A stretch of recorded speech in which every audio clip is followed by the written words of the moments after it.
Okay. Okay, from the Drink Explore news desk on this Sunday morning, with no more further ado. Right. A mysterious disease is killing a large number of starfish along the California coast, and local scientists are beginning to understand what's happening.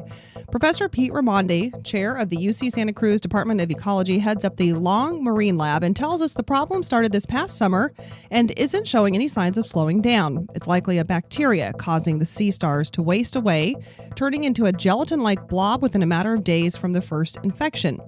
This is not the first time a die-off like this has happened to the sea star population, but according to the Santa Cruz Sentinel, it's never happened during a cold water cycle and not at this large of a scale. And since I wrote that, I've confirmed that with you. We don't have to attribute the Sentinel anymore. I confirmed that with UC you Santa spoke Cruz. Directly to the chair. Mm-hmm. Well, currently the wasting disease is affecting sea stars along the coast between Southern California and Alaska, but is likely stretching into Mexico as well. Sampling has not yet been done in that area.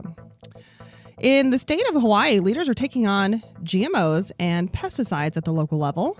The Kauai County Council voted 5-2 yesterday to override the veto of Bill 2491, requiring mandatory disclosure of pesticide use and the farming of genetically modified crops. You know, I watched that vote live online. Did you? That's one of those not rare, but situations where I was looking at my Twitter feed and somebody posted a tweet saying, wow, like this is happening. Record crowd at the county courthouse. You can watch it live. And I'm like, oh, cool. So I clicked on it. Click. And I got to say, the guy in charge of the board there, the council, who was like the MC. It's not the term, the MC of the events. He was in charge of the vote. Right. Really well-spoken and very accepting of views other than his own that you don't find in politics a lot. I would like to see this guy in Congress.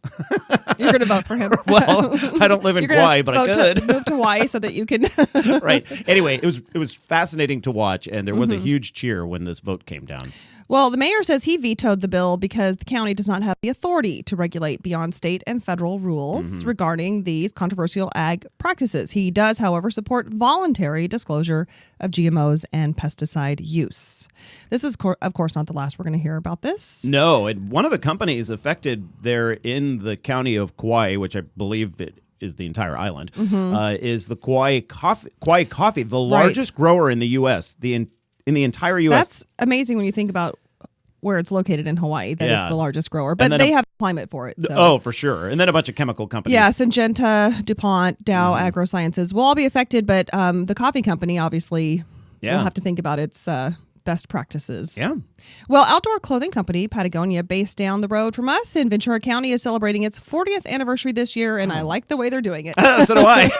Launching their very own craft brew. It's a limited edition California Route organic lager brewed by Colorado's New Belgium Brewing Company, makers of the popular Fat Tire Amber Ale and Ranger IPA. Two of my favorites. Yeah, well, the name of the beer is paying homage to a climbing route used by the clothing company's founder back in 1968 to scale one of Patagonia's most challenging peaks. There's a movie about that you can watch on Netflix. Search Patagonia on Netflix. Oh, that's cool. Yeah, it's a really well done movie.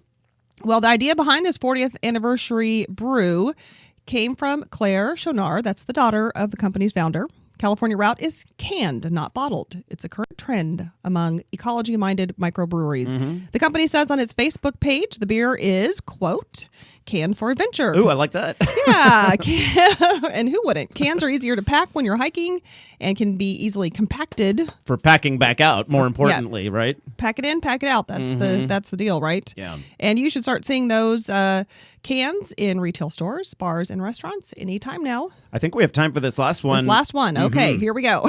This is cool. Yes. I like this. So if you are heading up to Hearst Castle in the hills above San Simeon, and you have a smartphone, there is an app for that. It will help navigate the sprawling grounds of the historic residence. I love this because you can't always hear everything from the docents. No. They don't always have the same stories. I know, because I've been there 95 times. So have I. And I kind of like to self-guide my... Yeah. So that's cool. You get the app and you get to hear it for yourself. Made by Cal Poly graduates. I love it. On top of it. Yeah. Love it. So costs $1.99 and supports the Friends of Hearst Castle. Only on iPhones right now, but coming soon to Google Play.